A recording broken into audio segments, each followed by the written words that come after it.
Welcome to this video on Kotlin while loops. We have our project here, a project we've been using in the last few examples. It's called 5A conditionals. We have a package called loops, and one of the class files in the package is called whileloops.kt. You can see the package here, and you can see it referenced in this class file. We have our main method here in our class file, and we can see our while loop. While loops are identical to the way they operate in C, C++, Java, and other programming languages.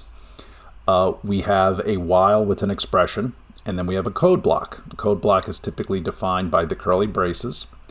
The code block will execute as long as the expression is true, and the code block will perform some kind of an operation on the expression. Ultimately, when the expression becomes false, the application exits the code block and moves on. So we can see here that we initialized an integer x, and our expression here for the while loop is while execute this code block while x is less than or equal to 5. And then we simply print the value of x. Then we increment x by 1 every time. So first time x is 1, the next time it's 2, the next time it's 3, and then as you can see clearly here, ultimately this expression will become false, and the application will exit the while loop because at some point after about 5 iterations, x will become greater than 5. So let's go ahead and execute.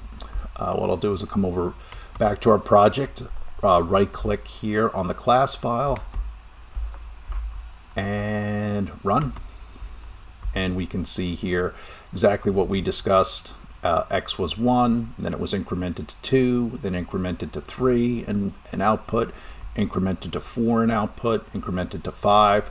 The expression becomes false, and the application exits the while loop.